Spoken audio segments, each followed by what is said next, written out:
I understand that you saw Superman Lives documentary. I sure did. Thanks for the loaner, by the way. Yeah, no problem. So I walk away with one firm belief. John Peters is insane. He's a character. And also, this is exactly what's wrong with movies. You know, this encapsulates everything that is wrong with superhero movies. When you take a franchise or a character or something that's been established since 1938 and you try to bastardize it in a million different ways, it's not going to work. Mm-hmm. It's just not going to work. When you stay true to that character, you're giving the fans what they want. Well, I'm an artist. It's not about giving the... Well, the fans are going to pay for your goddamn movie. All right? So, for starters, yeah, I mean... Stop trying to put, you know, Superman's not what that film would have portrayed him as. That's not who Superman is. Yeah. It was terrible. And you know, part of me, I know Nick Cage is a huge comic fan. Mm-hmm. You know, and at one time I believed he either does or did own an Action Comics #1, you know, and I'm almost disappointed in him that, you know, he was going to take part in this, that, you know, would not be in any way, shape, or form true to the Superman character. And it just shows how the studio gets too involved in the whims of a producer who is clearly clinically insane. I've been in 500 fights. Shut up. You know, no, you haven't, for starters. Number two, you're a nut, you know, and Christopher Nolan, as an example, banned him from the Man of Steel set. You know, wouldn't let. Yeah, I mean, he was an executive producer, which means nothing. Means really nothing. He made $8+ million, and was banned from the set the whole time. You know, and good for Christopher Nolan. Yeah, exactly. So, the opposite. No spiders. I've talked about this 100 times on the show about how the studio cannot be allowed to interfere with this kind of stuff, and you know, I want a giant spider, and I don't know what cocaine-fueled frenzy he came up with these ideas, but they were terrible. You know, he eventually got his spider in the Wild Wild West movie, which the funds came from. Right.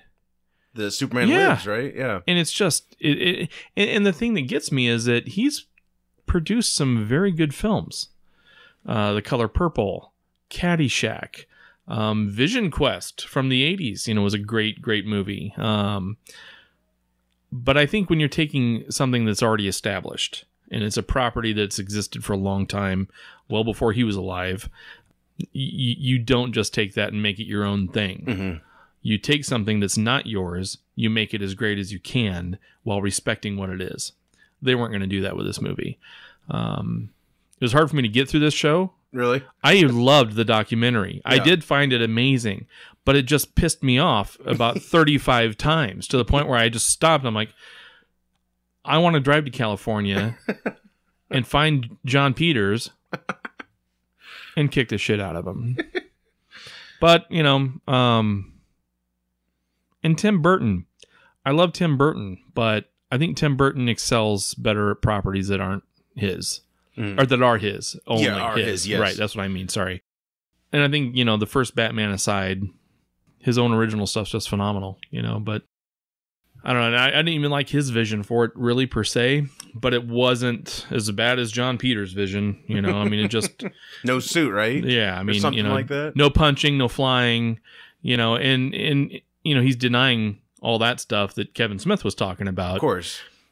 And what's Kevin Smith's motivation to lie about anything like that? No. I mean, come on. Are you kidding me? I trust Kevin Smith. I do too, you know, and I think Kevin Smith today, if he was offered that treatment, I don't think he would make it in any way, shape, or form. I think back in the day when he was up and coming and, you know, that sort of thing, that's something that you might jump on. But, you know, I'm glad he didn't, and I'm glad that didn't work because I probably wouldn't have been as big of a Kevin Smith fan afterwards. Right.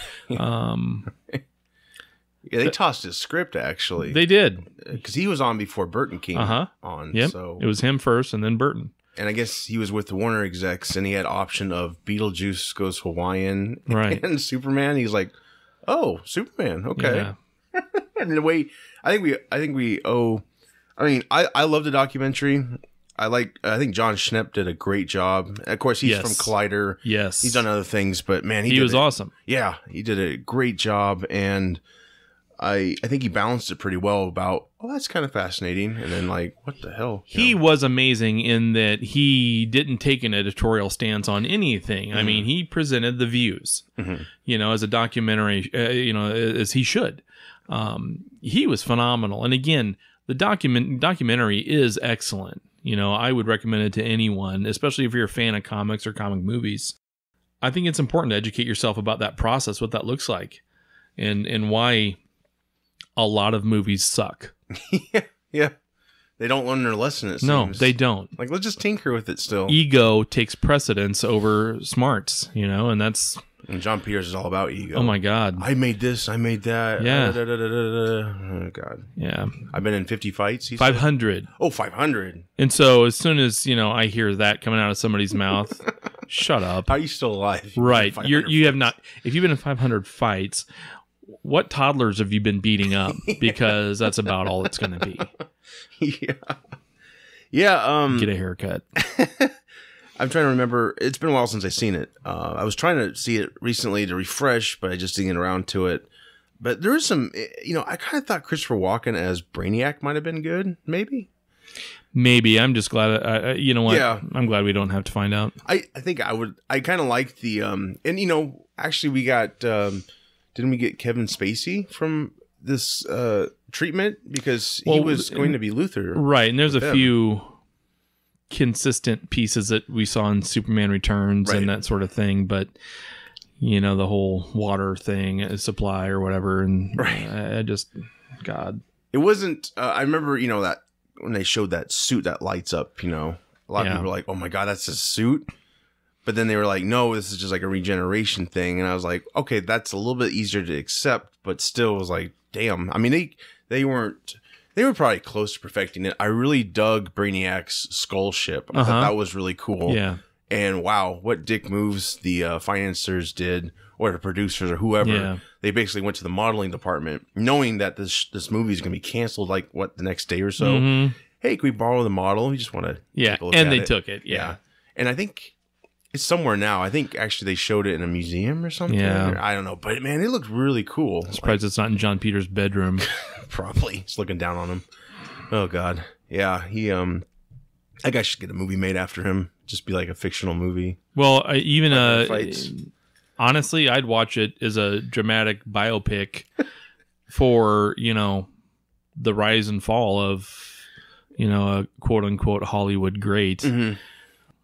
It starts off as a hairdresser and ends up making some really good films and just turns into a nut job because your success just starts, you start believing all of your own hype and your ego comes into play. And, God, what a nightmare. And I know you loaned that to me back in 1948, but before it was made, and it took me that long to watch. I'm a traveler number 4932. But it was just hard to get through. But when I say that, that's not because the documentary was bad. It's just because the content just made me. I had to just stop and internalize wow, they're about ready to destroy this thing, right? Yeah. And I'm a huge Superman fan. And if I'm watching this and it's on, some other character that I just didn't follow that much, I could easily walk through that thing in one sitting. But, someone who takes Superman insanely seriously, I'm so glad we didn't get that. Because you know what? Superman Returns, when I'm looking at that movie compared to what Superman Lives would have been, Superman Returns looks like a goddamn Oscar winner. Yeah. It really, truly does. Because if Superman Lives was made, I don't think we'd ever see a Superman film again. Well, and when Bryan Singer was making that, I think they mentioned this in the documentary. Anytime the execs were like, hey, we really want to do away with his underwear or something, Superman's, red underwear or whatever, right. He'd always whip out a photo of Nicolas Cage. And it was a bad shot of Nicolas Cage. Yeah. It was like one of those shots where his eyes were kind of like, He looked high as hell or something. That long hair was not working. No. Oh my gosh, that was awful. I kind of dug the blade for its time. Because this was like 90s, right? 90, whatever. 98. Yeah. He had a blue blazer on with a Mickey Mouse shirt. I kind of dug that for a Clark Kent look, maybe, because it's kind of like casual dress. But yeah, I did not like the hair at all. Yeah. I mean, even his casting at the time, I was like, I wasn't a fan of. But then I looked at Keaton as Batman. Like, well, that worked. But maybe it's because it worked because he has a cowl. Yeah, yeah. And also, his Bruce Wayne was fine. Yeah. You know, Nicolas Cage doesn't look like Superman. Mm-hmm. You know, I mean, I like Nicolas Cage and things, you know. Oh, I do too, yeah. And there's things I don't like him in, but, you know. He's on fire at this time, too, I believe. Yeah. Like, he's made a lot of great movies, you know. Yeah, this would have been... Ugh, yeah, him and Tim were just really... Actually, wasn't there some scenes where they're just kind of laughing at fanboys and stuff? And it's like, you're just, like, destroying what they like, man. Like, what are you doing? It was almost as if it was their own personal challenge to screw what people like about Superman. This is what we think he should be. Mm-hmm. Superman is not the character you do that with. Like, Returns looks great. It really it pays a huge homage to the Donner films. It's a boring movie, though. It's a boring movie, and Brandon Routh, I think, killed it, but he was not given the best material. I agree. Yep, 100%. That said... He was a perfectly fine Superman. But it was nice to get that instead of Livs. Like, some of me would like to see what Livs would look like, but yeah, not like theatrical, just like an animated, like, oh shit, you know, like a one-off. Yeah, the train wreck watching side is fun, but oh yeah, I think Peters didn't even want him to fly or something. Like, to not fly or to not punch or use, you know, in a scene with him fighting a bunch of ninjas. Are you kidding me? And he's got guards at his fortress of solitude. Polar bears. Because he needs guards. Well, Kevin Smith, when he saw Man of Steel, there's a scene where the polar bears are running. He's like, oh, he got his polar bears. But yeah, they canceled this whole movie basically because of the results of Batman and Robin. Yeah. And Burton was really pissed about that, but maybe that was just like a good thing for us, I guess. Omen in disguise. Yeah. You know what? I mean, it was a blessing in disguise. Yeah. So thank you, George Clooney. You're welcome. I know when we reviewed Batman and Robin and did the commentary for it, you know what? I turn all my opinion around for you, buddy. Thank you for destroying Batman and Robin hard enough to not give us Superman Lives. Yeah. You just nailed it. Those nipples really helped. Oh, man. Arnold, I think we got over. Right. Arnold did a pretty good job. I never thought I would say thank you to that movie for any reason until I saw the Superman Lives documentary. Well, that's why the documentary, you need to see it because it's like, oh yeah, I appreciate it now. But yeah, they took all the money raised for the movie, the project, and they made Wild Wild West. And we know that was a huge success. Yeah. It was like, I think it was Will Smith's first flop. Yeah, it was terrible. It was a giant spider back in 1800s. Mechanical spider. Yeah, Peters is... Great stuff, John. Yeah, good job. So what would you rank it? I mean, I guess just take yourself out of like Superman's, like, I love Superman and stuff. But from a documentary perspective and a presentation piece, I'd give it a 5 out of 5. Yeah. Absolutely, for sure. Yeah. It was very well done, and you got to talk to all the key players involved, aside from Nicolas Cage. Right. Which, did you say why they couldn't get him? I don't recall, but I don't think it was necessary. No. That wasn't what it was about. It was about the making and the filmmakers and the studio, and we got to see all those. Well, we got to hear all those visions. Good, bad, or indifferent. So to hear from Tim Burton, John Peters, Kevin Smith, as well as some of the other players too, as far as the background goes, was insanely interesting, while maddening. Concept art, you get to see some of that. Got to see some of the concept art, which some of it was horrible and some of it was really cool. It's really gothic, gothic, which is a Tim Burton staple. I really liked the vision of what Metropolis might have looked like. I thought that was pretty slick. But I'm a big Tim Burton design guy. I love that stuff, so there's stuff in there that was kind of interesting from a visual perspective, but The documentary itself, yes, absolutely a 5 out of 5. Definitely. No question about it. It's only my own fault that it took me 18 years to get through, just because it would piss me off. And many drinks. Right, many drinks, and I'm currently in a 12-step program as a result, but I'm only on step 3. Yeah, come to think of it, I think they showed one clip of Cage, and it was like him on MTV or some crap. He's like, "Yeah, me and Burton, me and Tim, we're gonna really put that on the map." Well, it'd be on the map. Up to avoid. Right, exactly. East Germany used to be on a map, too. North Korea is on the map. Damn it, you should have interviewed him at that time when he said that. That would have been awesome. You would have been fired that day. I would have been fired I would never even get the job because of my smart-ass quips. Oh, gosh. That was funny. Well, yeah, thank you for reviewing that. Thank you. I was looking forward to hearing that, and yeah, I definitely want to check it out again.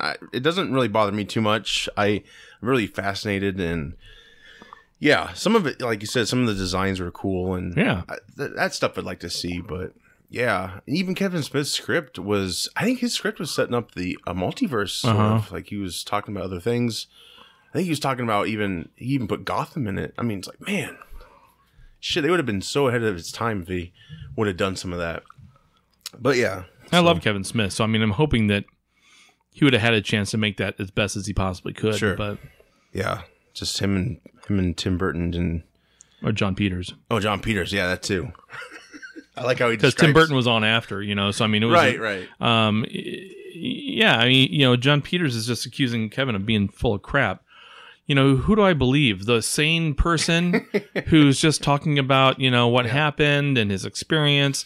Or do I listen to the guy who will just put an art director in a headlock in a hallway just because he's trying to create an atmosphere of energy and, an action type hero that most males don't know anything about? That's a quote. Right. John Peters. I'm just getting more pissed right now. One of a kind.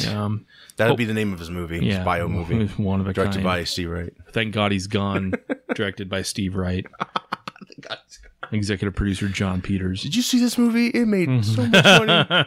And Oscars and da-da-da. Well, and his fall was after that sexual harassment thing that he lost to a former employee. Really? And that's where, his kind of downfall began. Now, he's only had a couple projects he's been attached to since. Man of Steel, one of them, being, and so he's made some money, obviously, but I'm just glad we don't have to see that vision across the board anymore. So, man, he had good hair, though. Oh, God. He had great hair. Great hair, but, why wouldn't you when you're that manly and you fight 500 people? Right. You gotta look good, right? Right, yeah. Hello, this is Josh. I'd like to invite all of you to check us out on all social media. Listen to us on Podbean, iTunes, YouTube, Stitcher Radio, and FieldofGeeks.com. Thanks.